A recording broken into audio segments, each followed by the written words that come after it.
Thank you very much, everyone, for coming together to immerse ourselves in a rich body of wisdom, which we not only draw from, but also add to. And if you'd like to unmute at this time, if you're muted, we can together recite our blessing, giving thanks for this moment. Baruch atah Adonai Eloheinu melech haolam. Asher kirshanu b'mitzvotav v'tzivanu la'asot b'divrei Torah. Thank you, God, for the opportunity to immerse ourselves in words, deeds, and relationships of Torah. Yes. We are in Parshat Chayei Sara, which is in the book of Genesis, at the very start of chapter 23. We will read through the English translation of our weekly portion. I'll share with you a focused study about it, and we will have our collaborative conversation about it. I'll share with you the opening verses, and then I'll invite others to have an opportunity to read as well. Chapter 23, verse 1. Sarah's lifetime, the span of Sarah's life, came to 127 years. Sarah died in Kiryat Arba, now Hebron, in the land of Canaan, and Abraham proceeded to mourn for Sarah and to bewail her. Then Abraham rose from beside his dead and spoke to the Hittites, saying, I am a resident alien among you. Sell me a burial site among you that I may remove my dead for burial. And the Hittites replied to Abraham, saying to him, Hear us, my lord, you are the elect of God among us. Bury your dead in the choicest of our burial places. None of us will withhold his burial place from you for burying your dead.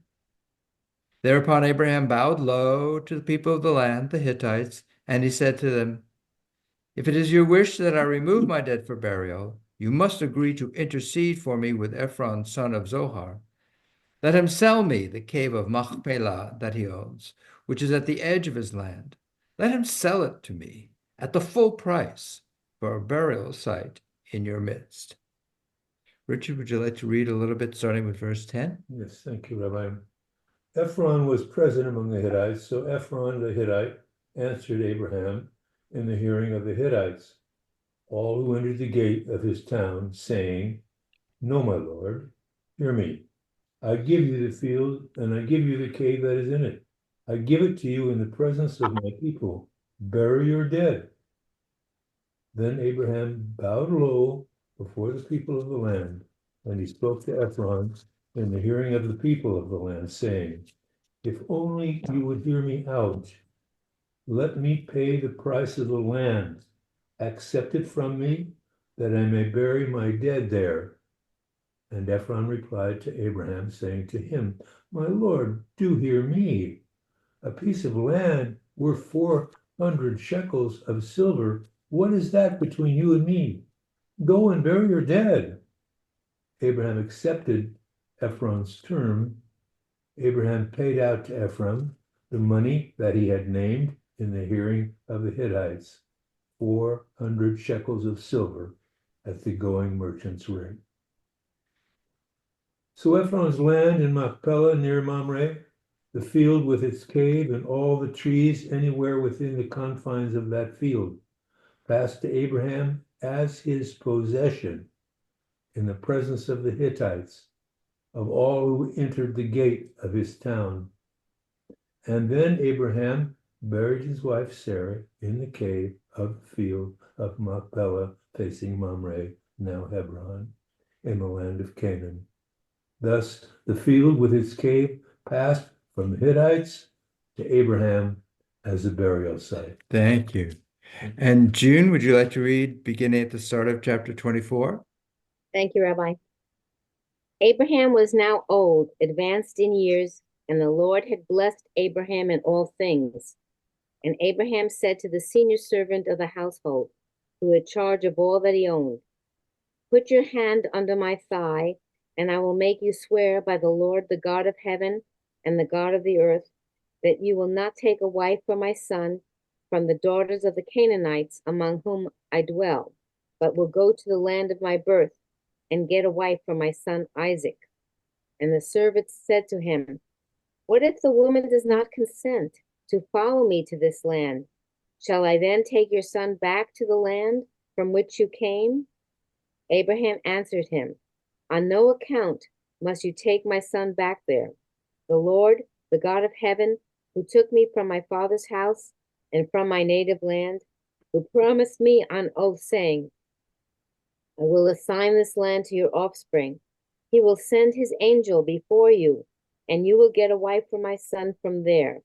And if the woman does not consent to follow you, you shall then be clear of this oath to me. But do not take my son back there. So the servant put his hand under the thigh of his master Abraham and swore to him as bidden. Thank you. Thank you so much. Dave, would you like to continue there at verse 10?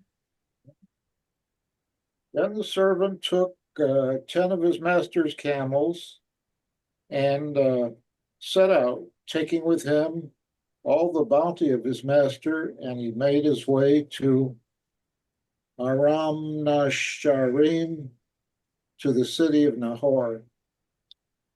He made the camels kneel down by the well outside the city at evening time, the time when the women came out to draw water.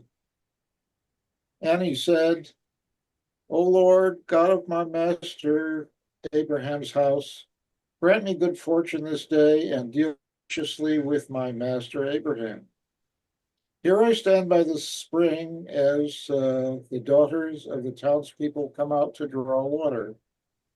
Let the maiden to whom I say, please lower your jar that I may drink, and who replies, drink, and I will also water your camels. Let her be the one whom you have decreed for your servant Isaac. Thereby shall I know that you have dealt graciously with my master. Thank you, Dave. And David and Susan, would you like to continue there at verse 15? Yes, thank you. He had barely finished speaking when, look, Rebekah was coming out, who was born to Bethuel, son of Milcah, the wife of Nahor, Abraham's brother, with her, the wife of Nahor, Abraham's brother, with her jug on her shoulder. And the young woman was very comely to look at, a virgin. No man had known her. And she came down to the spring and filled her jug and came back up. And the servant ran toward her and said, pray, let me sip a bit of water from your jug.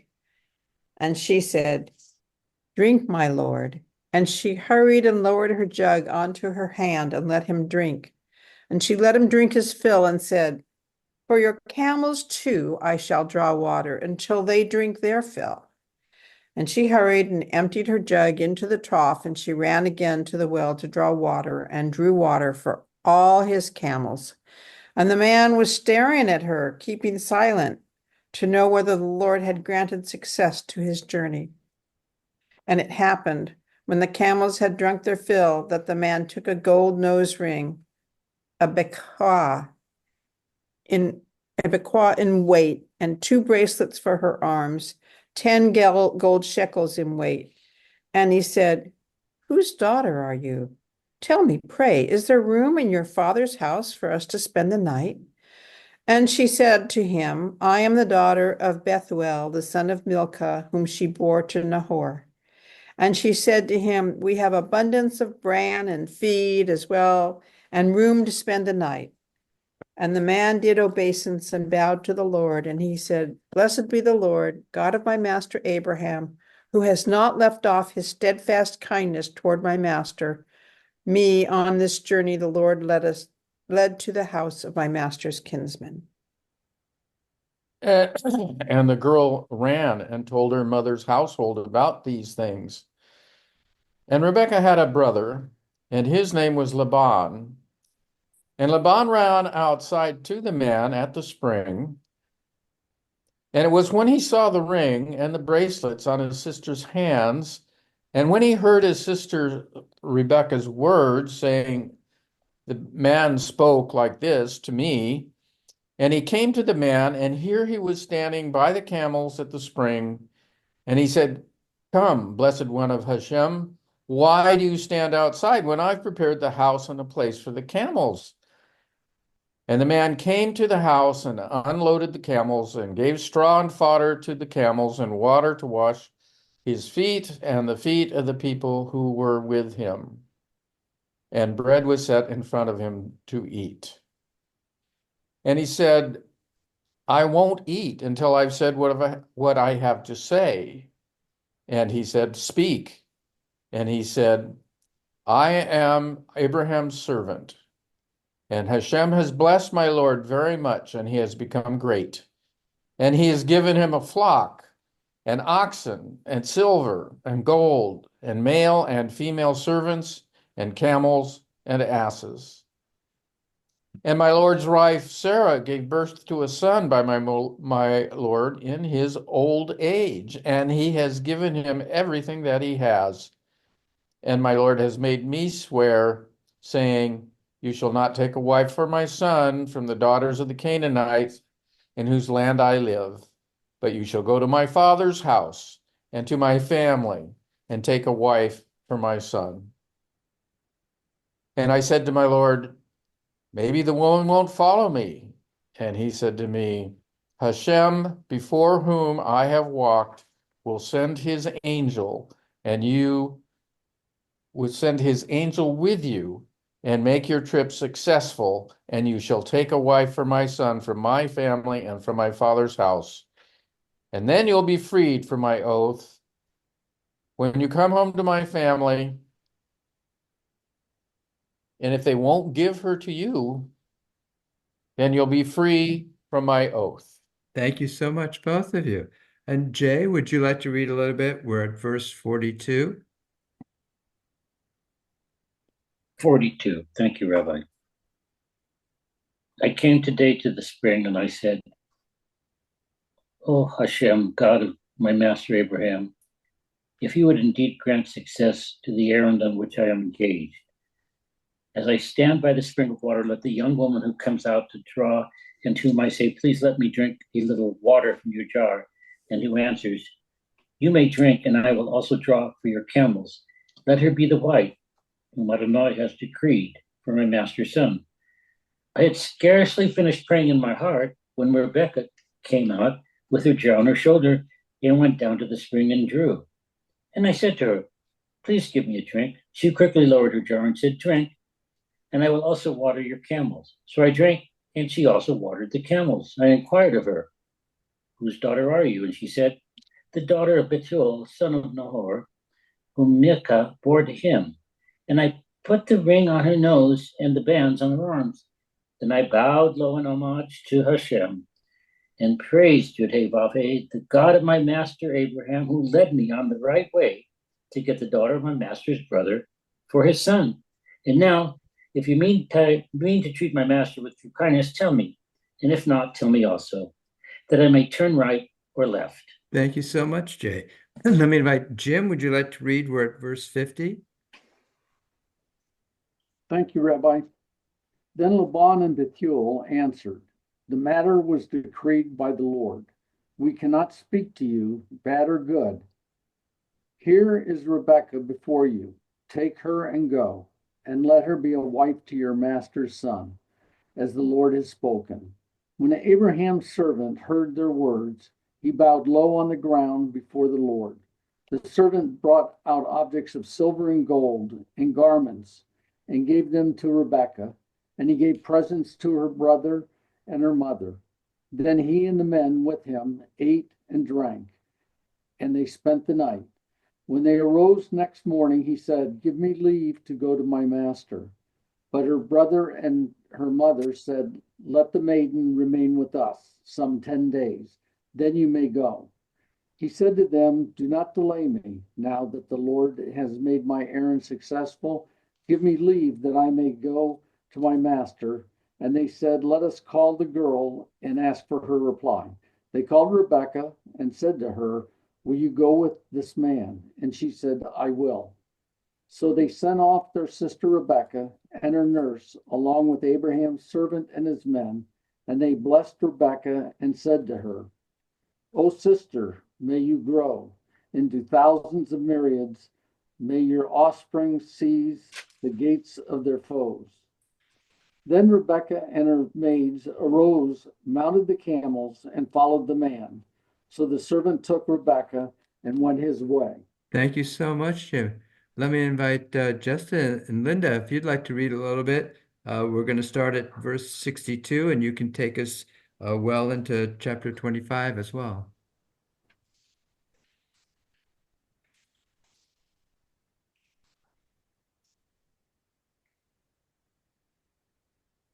And you'll want to unmute.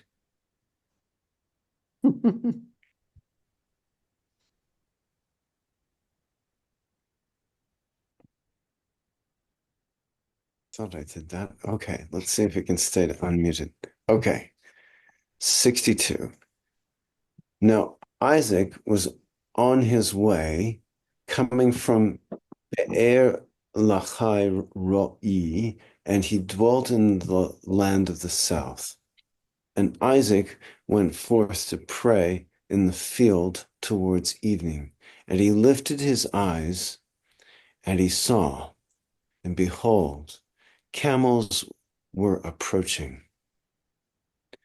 And Rebekah lifted her eyes and saw Isaac, and she let herself down from the camel. And she said to the servant, "Who is that man walking in the field towards us?" And the servant said, "He's my master." And she took the veil and covered herself. And the servant told Isaac all the things that he had done. And Isaac brought her to the tent of Sara, his mother, and he took Rebekah, and she became his wife, and he loved her. And Isaac was comforted for the loss of his mother. Thank you.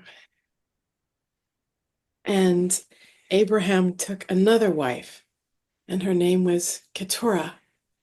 And she bore him Zimron, and Yokshan, and Medan, and Midian, and Yishbak, and Shuach. And Yokshan begot Sheba, and Dedan, and the sons of Dedan were Ashurim, Letushim, and Leumim.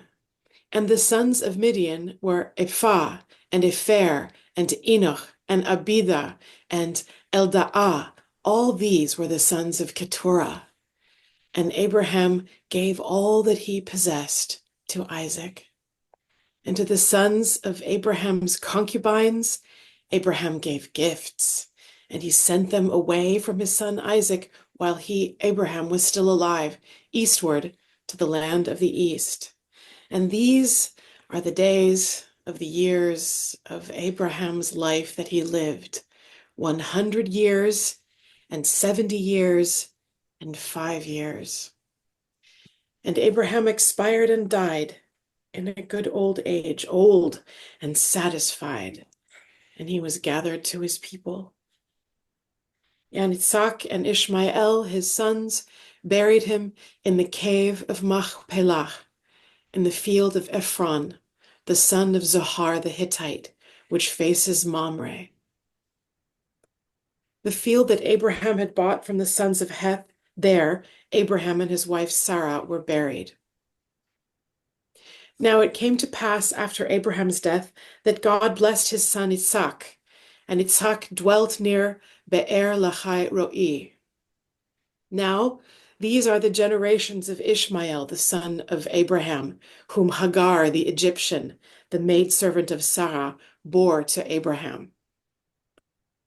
And these are the names of the sons of Ishmael, by their names, according to their births. The firstborn of Ishmael was Nebayot, and Kedar, and Adbeel, and Mibsam, and Mishma, and Duma, and Masa, Hadad, and Tema, Yetur, Naphish, and Kedma. These are the sons of Ishmael, and these are their names in their open cities and in their walled cities, 12 princes to their nations. And these are the years of the life of Ishmael, 100 years and 30 years and 7 years. And he expired and died and was gathered to his people. And they dwelt from Havilah to Shur, which borders on Egypt, going towards Ashur. Before all his brothers he dwelt. Thank you. And thank you. Thank you so much, both of you. It was beautiful, beautiful. So that is our entire Torah portion for this week. If you have a copy of the study sheet, I invite you to take it out now, and I'd like to share with you what I saw as I was studying this week's portion. We know from the opening verse that what we're going to be introduced to is the fact that Sarah has died. Curiously, the name of the Torah portion, though, comes from the first couple of words in Hebrew in our Torah portion. Chayei Sara. This is the life of Sarah. Sarah lived. And so it's curious that this description about Sarah's death is going to begin by talking about her life, and that's the title of this week's portion. So not only is there some kind of either playfulness or ambiguation or some kind of tantalizing that Torah is doing with us to introduce us to the death of one of the main characters so far by a set of words that says this is about life. And then as I read through the portion again and again, I realized that not only is the title itself kind of playing with us a little bit, the arc of the narrative is also doing something, has a dynamic that is really in contradiction to the notion that this is a story about someone's death. So I have that on the study sheet, the progression of the narrative. We begin with Sarah dying, and then Abraham buries her in the cave of Machpelah. And then immediately thereafter, Abraham sends his servant on a journey to find a wife for Isaac. And the servant finds Rebecca, and he knows that she's the one by the way she treats him, not only him, but also his camels, by providing them with life-sustaining water from the well. She returns with the servant, and she sees Isaac, and Isaac brings her into his own mother's tent and finds comfort within his mother's tent, in the physical presence now of Rebecca. And then Abraham remarries. Abraham has more children. And then after Abraham dies, we have Isaac and Ishmael reuniting, coming together to bury their father Abraham. And then remarkably, the Torah portion itself ends with a series of verses all describing the line of Ishmael, all of his children, and the lineage that goes on and on from there. And that's the way our Torah portion concludes. So as I thought about the title of our portion, the arc of the narrative, I thought Torah to me is saying something about the capacity to overcome what seems to be the finality that death is. We have a lot of material that speaks of death within our Jewish text, but little that says what the meaning of death is or what may happen after death. And one of the more remarkable visions about death occurs within the book of the prophet Ezekiel. And I have that here, number 2 on our page. They say, our bones are dried up, our hope is gone, We are doomed. And then God speaks, you shall know, O my people, that I am Yud He Vav He, when I have opened your graves and lifted you out of your graves. I will put my breath into you, and you shall live again, and I will set you upon your soil. Now, one can look at this vision that Ezekiel has and say, this is describing some kind of resurrection after a death, after physical death. And that what I focused on was this description of what the people are saying. The people are saying, our bones are dried up, hope is gone, and we are doomed. And it's in response to that plaintive cry of having no hope, of feeling completely desiccated, if that's the right word, of being dried up, and consequently of being doomed, that there is this divine call that says, I'm going to restore life to you. And when I looked up it in the Hebrew, the word for bones that's used here, I noticed that the same word that's used for bones it also comes from the verb atsom, which means to be vast, mighty, numerous. And from that verb, we get the word etzem, which means bone, but it also means substance, self. So what does it mean? So perhaps the plaintive cry is not just about physical death, but it is about some kind of spiritual, emotional drying up where there's no sense that it's possible to go on, that all there is an end, even though one might be biologically still alive, that what is life without any sense of hope and capacity to go on, that my very self is gone. My self has been dried up. So that's what the Hebrew allows us to gather up. And so as we look at some of the commentary about this, especially some of the Hasidic commentary, we see that's the direction in which especially the Hasidic interpretation takes us, which is what's being described here is death is not just about the physical self. Death is also about the loss of one's very self. So if you turn over, I have an excerpt from a wonderful book by a great scholar, Oren Wiskin Elper, who wrote a book called Wisdom of the Heart, which is about the writings of Rabbi Yaakov Lehner. Rabbi Yaakov Lehner, his great works were compiled in a work called Beit Yaakov. And Rabbi Yaakov Lehner was the son of Rabbi Mordechai Lehner, whom we encountered in one of our previous sessions. Rabbi Mordechai Lehner was the founder of a particular dynasty within the Hasidic tradition called the Ishbitzer dynasty. And it was quite a radical approach. It was very much oriented towards the interior life, a sense of psychology, and it was quite modern. And he was Rabbi Lehner was in fact criticized even within the Hasidic world for being a little too modern in his approach.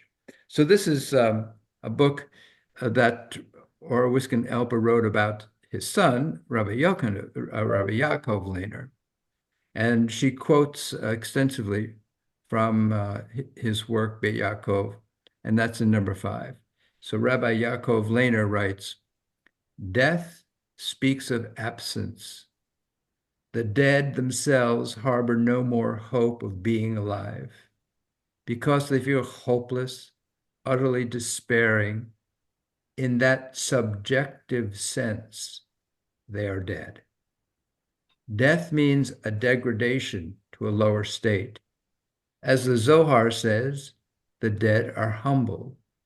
That is, one cannot comprehend the hope of returning to live again. Truly, though, the breath of bones never dies. All those days when it looked as if one was dead and gone, so in the future when the dead live again, all of them will know themselves. They will recall all the experience of their lives and the days they rested. Now they will see that it is they themselves who have risen to live again. Now, perhaps a traditionalist might read this and say, yes, of course, Rabbi Lehner is talking about some kind of resurrection after physical death. I suspect, though, that Rabbi Lehner is in keeping with the psychological orientation that his father initiated and that he carried on. He's here really talking about people who are so depressed, so despondent, that they have no sense of even being alive and can't even recognize that they have a self that exists. And Rabbi Lehner is saying that deep within the bones of all of us, there is a spark of ongoing life because that's what our heritage is, and that we do have a capacity to revive ourselves. Well, how do we revive ourselves? So, and later in his work, Rabbi Yaakov Lehner uh, quotes from a verse dealing with that moment when Jacob reunites with Esau. If you remember, they had been apart for 20 years, and then they have this reconciliation, and Jacob is kind of restored as a result of having reconciled himself and offered to return to his brother that which he had stolen. And the end of that little encounter has this verse from Genesis. Jacob saying, I will make my way slowly at the pace of the cattle before me and at the pace of the children. In response to that, Rabbi Yaakov Lehner has this commentary. I must attune myself to each and every one who is with me. I cannot ignore even one lamb for even a moment. Rabbi Lehner seems to be saying that what restores us is when we are attentive to those around us, when we are gracious to those around us, when we reconcile ourselves with those around us. That's what causes us to revive and be aware of the breath in our bones that never really dies. So all that is background, this sense of what I've been feeling about reading in this week's Torah portion is that, yes, of course, physical death is an inevitable part of life. And many cultures, and especially in ancient civilizations, worshipped death, or they bowed to death, or they tried to do something that would feed death as a way to forestall it for themselves. They gave death a great power. And here, Torah seems to be saying something about we should not be worshiping death. We should not render death greater power than it needs to have. And it's a way of having us encounter death as a normal part of life and then quickly to return to it. And that beautiful image of Abraham mourning and then rising up from the morning bed in order to take care of business. And the first business is to bury his wife. And then the second bit of business is to find a wife for his son, because life has to go on.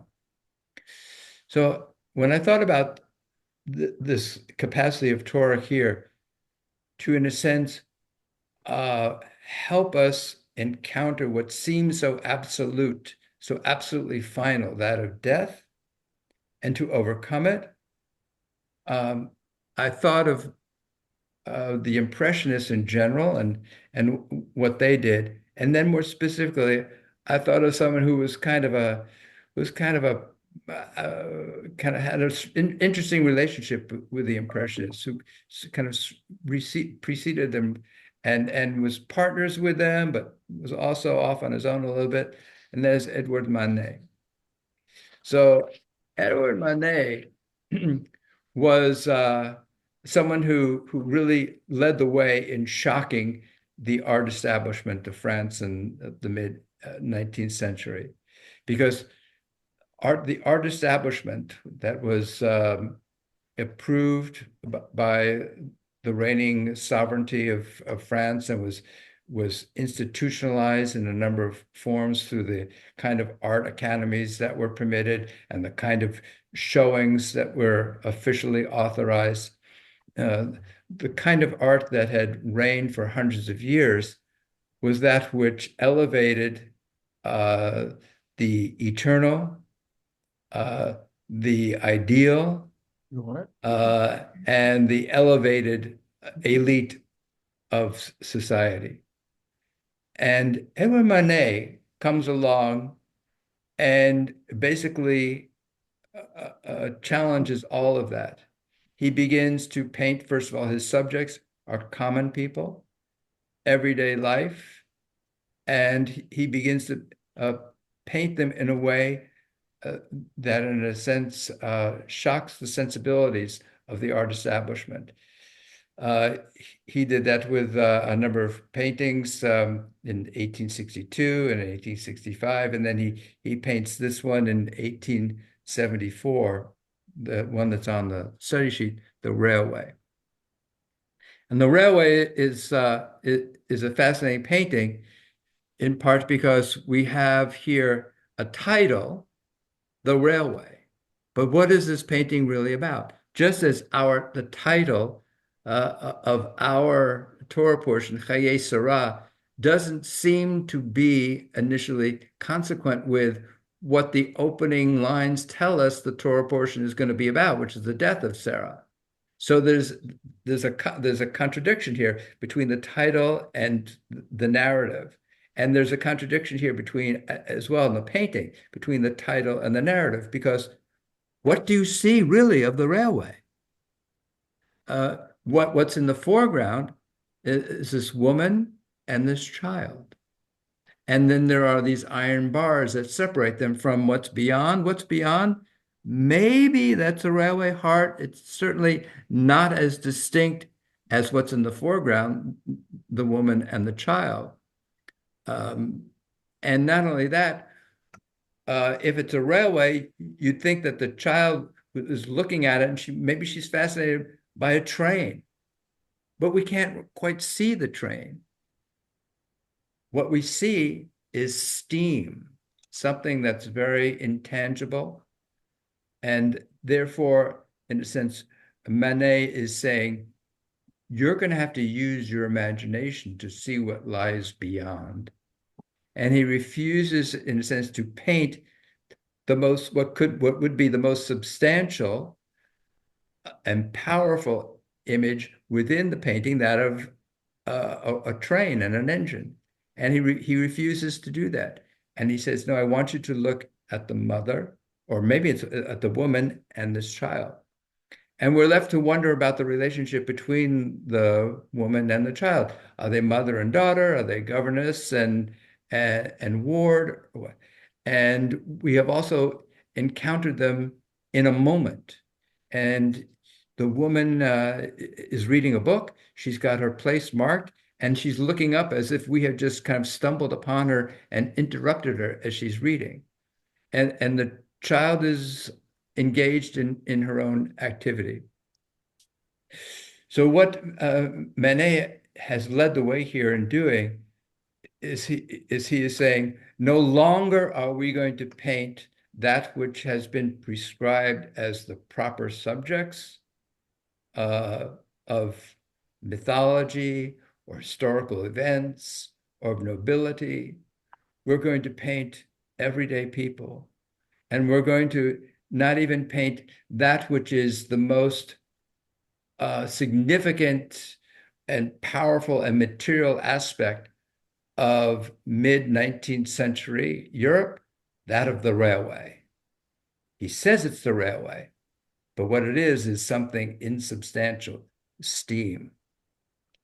And it may well be that his relationship with the symbolist poet Stefan Mallarmé introduces the steam as kind of something either representing the subconscious, representing, or perhaps representing imagination, and perhaps telling us that that which is insubstantial is going to be that which preserves us from the totality of pure materialism.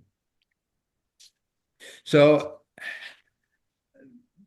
this is a way in which Edward Manet kind of leads the way in an assault on several hundred years of classical art, which demanded that what be painted was that which is eternally true, and that which is that which is noble and high class. And he pulls the rug out from all of that. And that theme is taken up with great fervor by the Impressionists, for whom what they painted was the moment, that which is almost barely recognizable, that which is common, that which is everyday, and thus began the revolution that we call modern art. So just to return to this notion that Rabbi Lehner has offered us, and what our artist has offered us, and what Torah has offered us, is that death is overcome to the extent we attune ourselves and walk as caring companions with others. So with that, I'd love to know what you saw and what you experienced and what perhaps you wrestled with in the course of our reading our portion together. So I see Rose, and go ahead, Rose. Okay, thank you, Rabbi. First of all, thank you for showing us the Manet. Beautiful painting, yeah. Yeah, yeah. Okay. A couple things that I just noticed in this story. First of all, when we say, I love the word for life in Hebrew because it's a plural. We have two words that we use in the plural forms so many times, Chaim and Panayim. Okay. And so we're actually saying lives and faces because through all our span on this earth, we live many lives and we have many identities. And I think that that's really the basis of why those two important words are in the plural form. Very That, nice. the other thing that I noticed that was very interesting was the story when the servant goes to get Rivka, is that when he sets out, he knows he's supposed to get Bethuel's daughter, Isaac's cousin, for her. But he doesn't just go to Bethuel's house and say, I'm coming here, give me your daughter, etc. Instead, on verse 48, he says, God showed me the true way to get her. In other words, he says, he doesn't say, oh, okay, he goes to the right town, but he's looking not just for Bethuel's daughter, but for the woman who is kind, who is generous. And he wanted to be sure he was finding her in the right way. In other words, not just the cousin, but clearly he cared about Isaac and he wanted to be, before he made his offer, that she was a good person, because I think he appreciated how traumatized Isaac has been and how he needed mothering.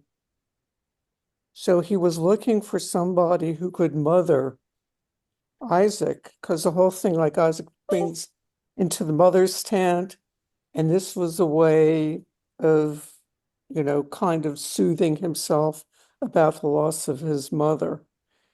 So I thought it was like, when you really read it, because it's not straightforward, why didn't he just go pick her up? But clearly the servant cared about Isaac, So, more so than Abraham did, it looks like to me, but. well, it's remarkable that you focus on the servant who tradition eventually gives the name Eliezer to. And of course, before Isaac was born, according to the Yeah, he was going to storyline, give everything to him. yeah, Eliezer would have been the one to inherit everything from Abraham. So remarkable that someone who has now been displaced in the line of inheritance is the one who's carrying out this gracious act of finding a wife for him. So, But it says that he was still in charge of everything. It makes that very clear. yeah. Isaac is there, but it doesn't sound like, stuff is just being done for him. Eliezer is the one who's really the fixer. Thank you so much. Let me call upon Norm and then Jay. Yeah.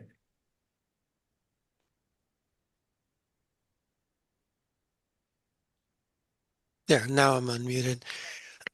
Well, thank you for bringing all this to life and so many, so much understanding that you've brought to this. I'm intrigued by Isaac, and I'm intrigued by the railway. I had not seen this before. If I had, I certainly hadn't noticed it. Um, try as I can't convince myself there's train tracks out there, let alone a train. Um, and I'm wondering about the railway, whether that's talking about train tracks or whether it's talking about this jail-like set of vertical bars that are separating the woman and the child from whatever's going on outside.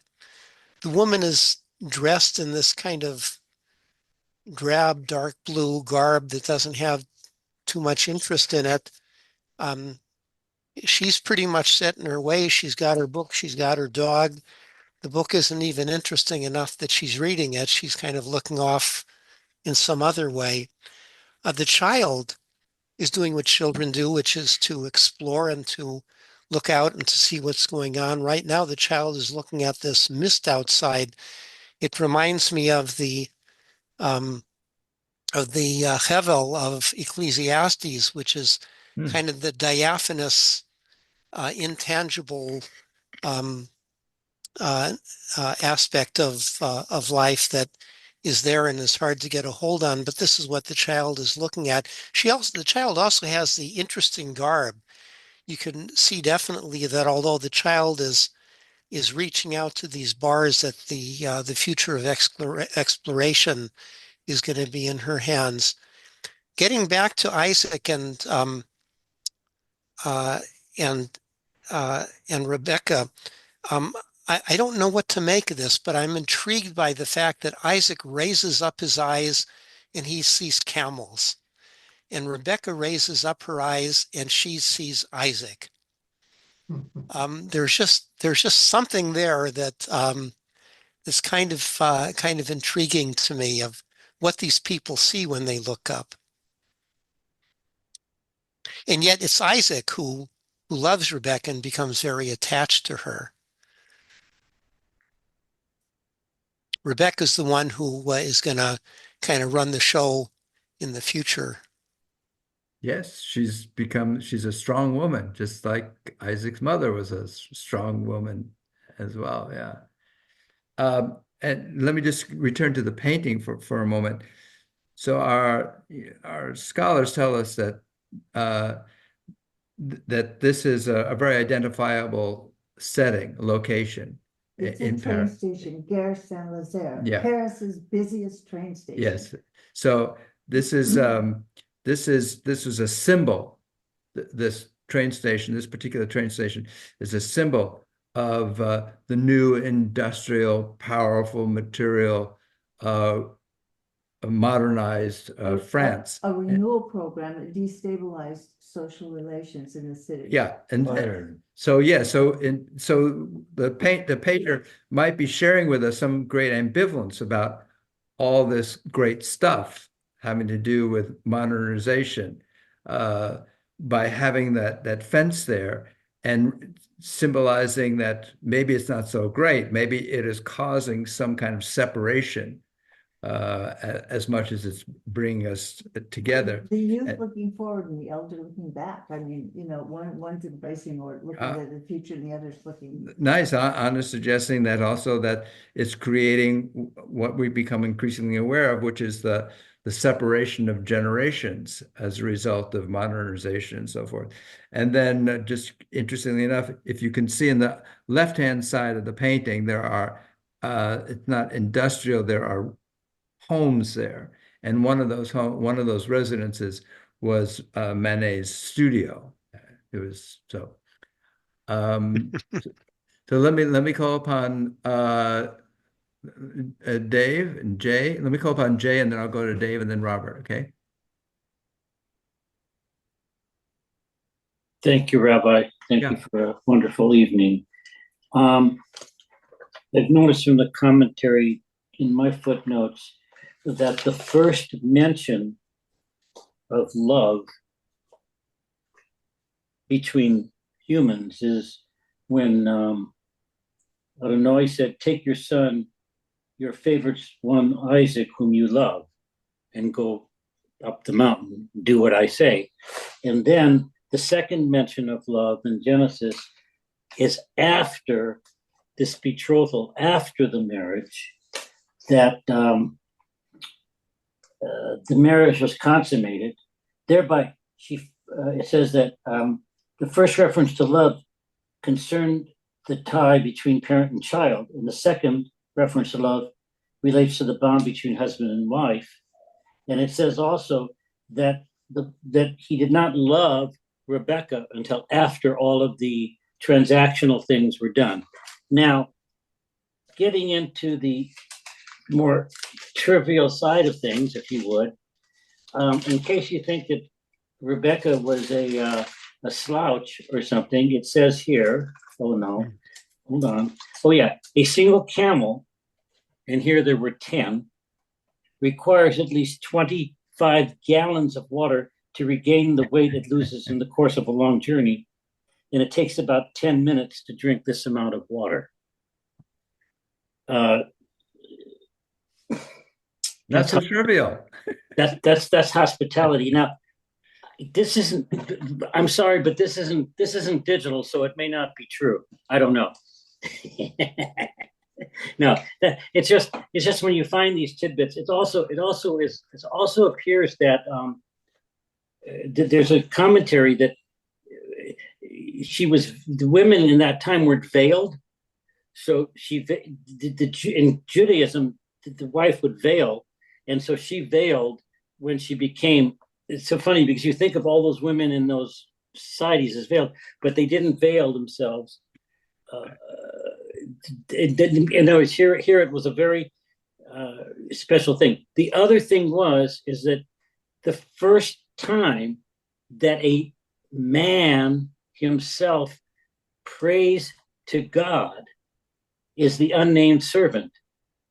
He's not even named. And that's the first time in the Bible that a man actually looks up and says, "God, help me on my journey." And the guy is unnamed. That's all. I'm going back to the book. Jay, I want to particularly thank you for a bit that I really hadn't paid much attention to, which is the amount of water that had to have been offered, because that means it wasn't just a symbolic act on her part. It was some work on her part.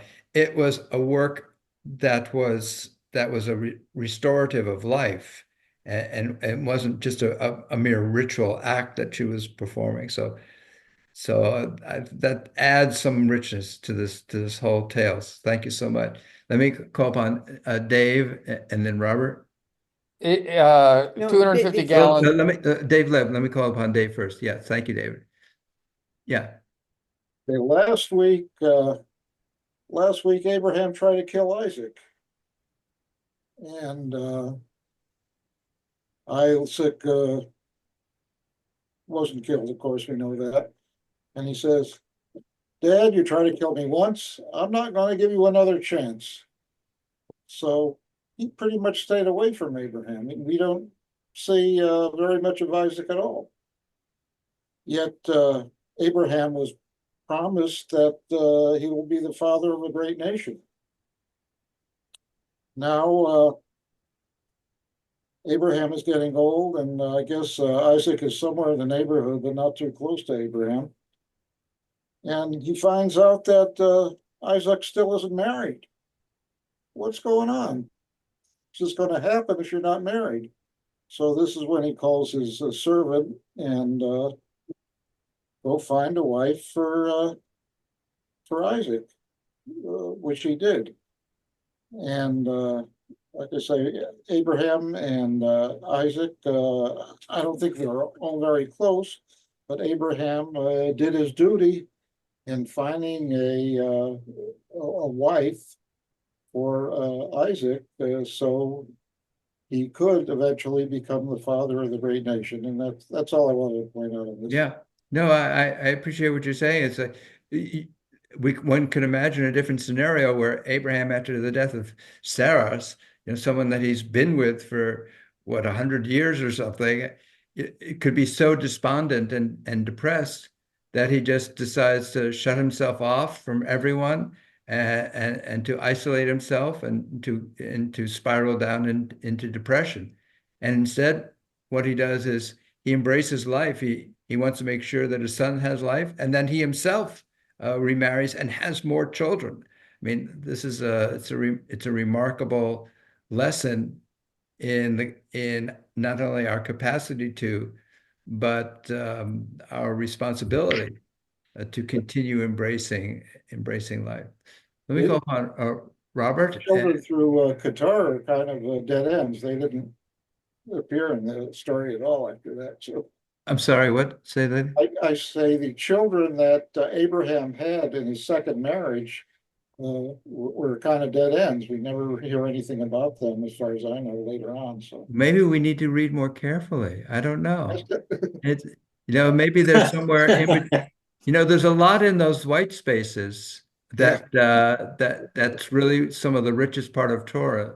So, but let me go upon Robert. Yeah. Well, thank you again for a lovely evening. Regrettably, for quite some time, I tried to connect with last week's link and I was unsuccessful. And then I realized, well, wait, maybe something is wrong here. So please accept my apologies. I thought, and of course, I prepared for last week, right? So I don't have the kind of depth that I would have liked to have had, but I thought there was a real sweetness to that relationship. Young love always pure, true young love always touches my heart. It's the essence of life. And the other thing that really touched me was the faith of the servant and the purity of Rebecca and that process of faith that ran through all of it. To me, it was just very sweet. Now I want to be radical. I see a train. I was looking at this.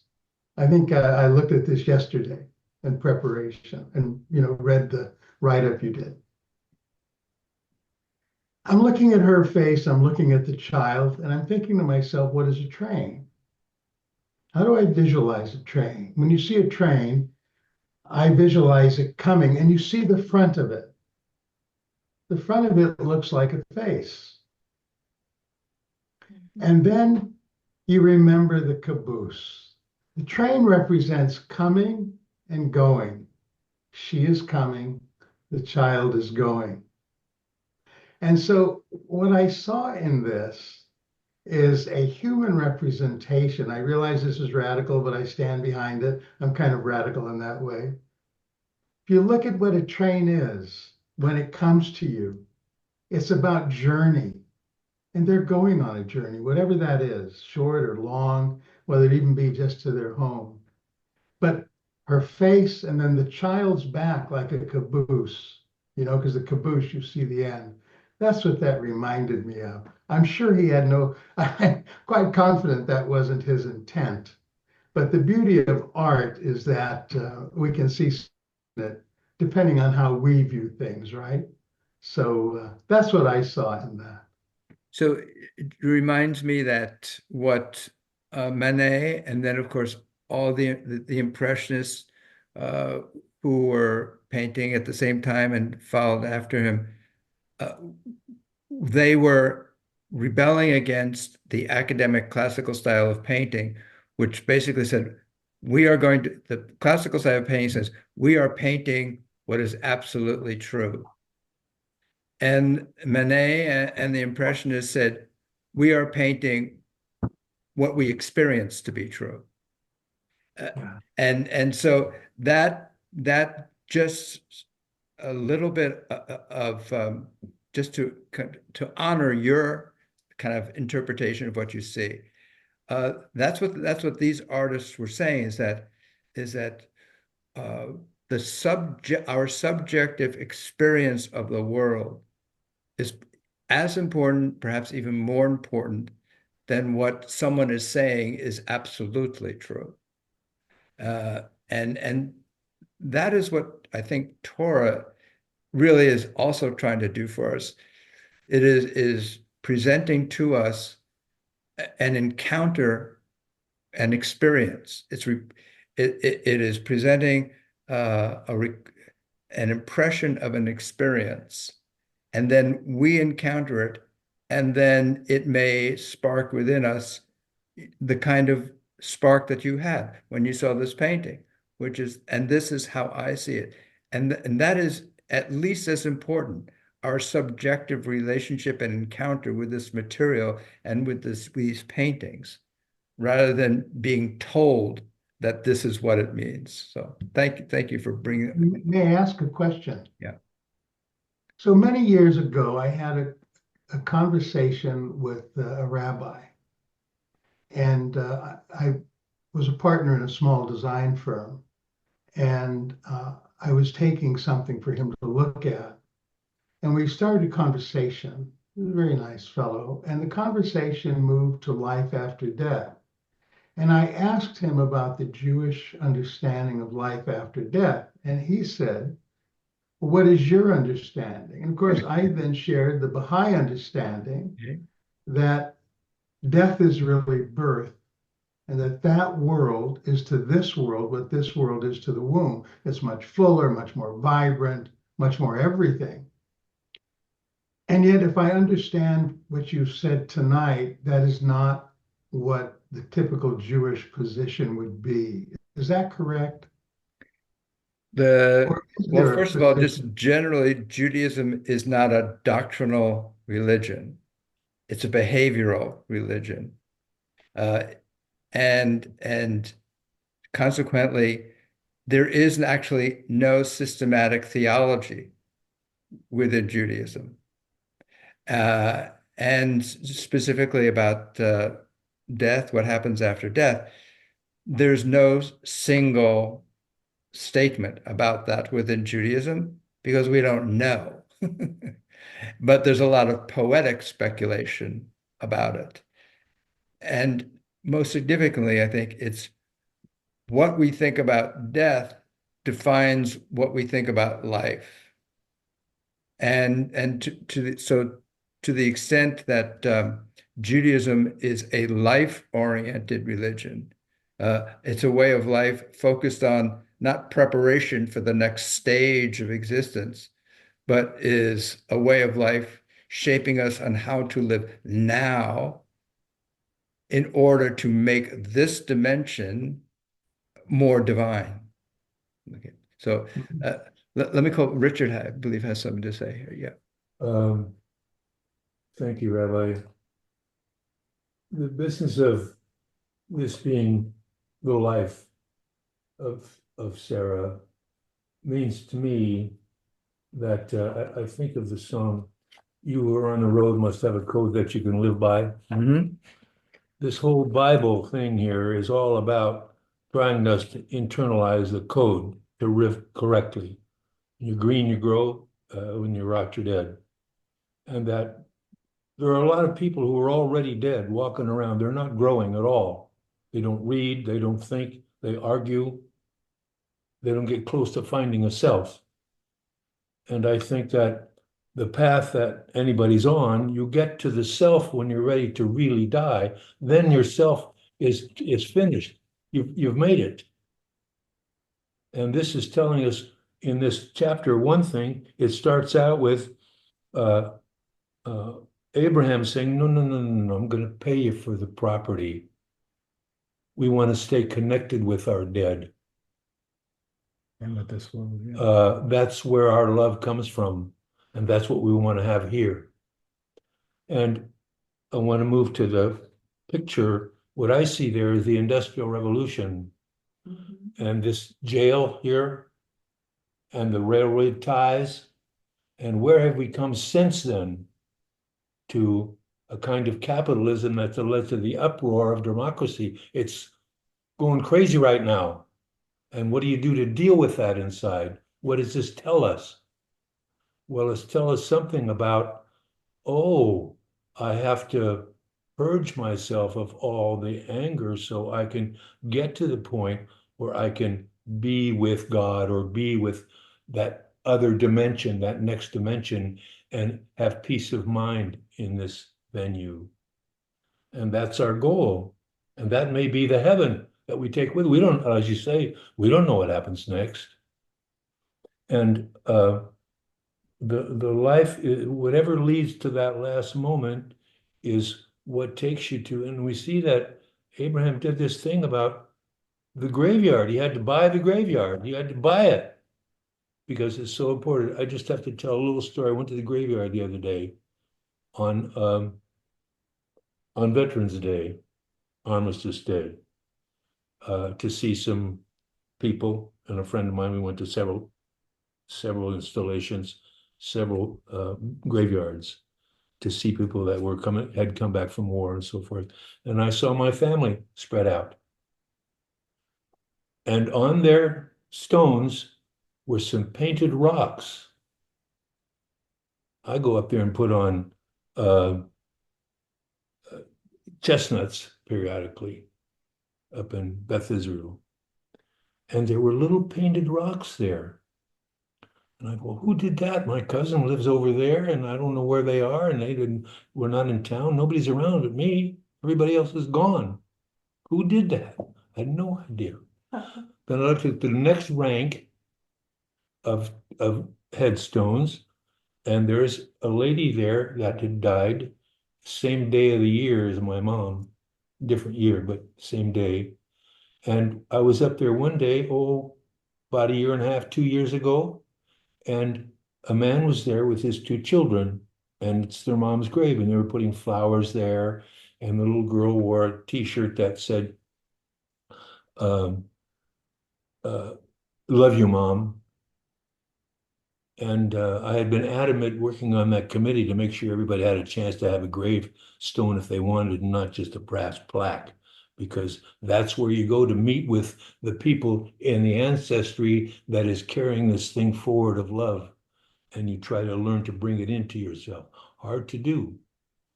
And anyway, and I chatted with them about that and about it's good to come. I'm glad you're here and so forth. And they had pictures of their mom and this and that. And I saw them a second time.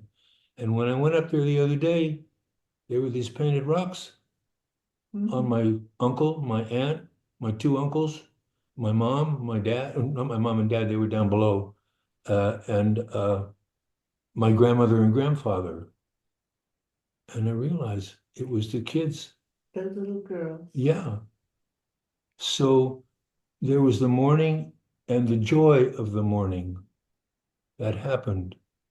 And that where we're going is always ahead of us. And when we realize that's going on, then it's brought into the present.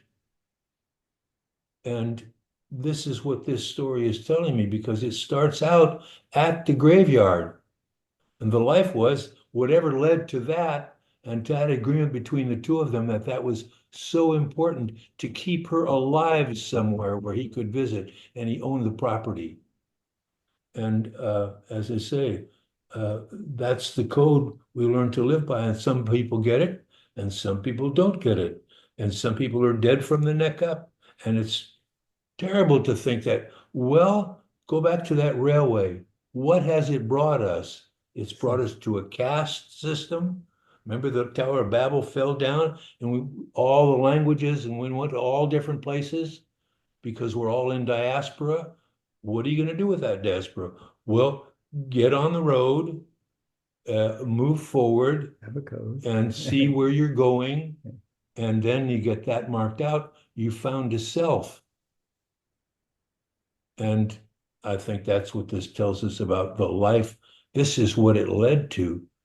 Where's she going? She's going to Machpelah, and she's going to be there forever and ever alive in Machpelah, as it were.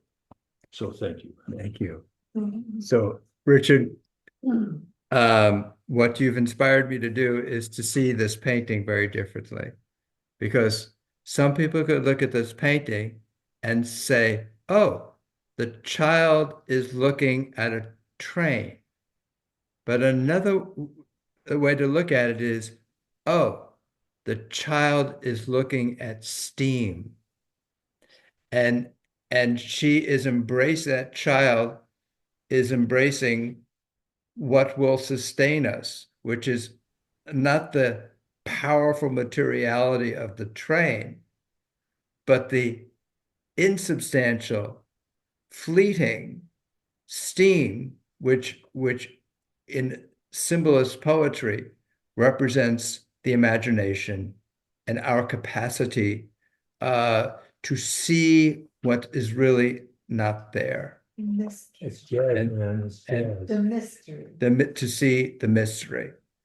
And in that sense, the child represents hope in the midst of all this transformation that is socially destabilizing Europe at the time. And so Manet and Rabbi Lehner and Torah is all reminding us that we don't have to accept as inevitable what people tell us is really real, that we have the capacity to imagine things being different. And that way we overcome the absolute, and by attending not only to our imaginations, but as Rabbi Lehner says, by walking in pace with those around us so that we are in attunement with them, we overcome separation and death. I'm so grateful that all of you have helped create this kind of community where we can feel that we have companionship, that we are grateful for our imaginations and creativity, and that we're walking in pace and attunement with one another. God bless you all. Look forward to our next gathering. Be well, everyone. Thank you. Thank you. Bye-bye. Nah.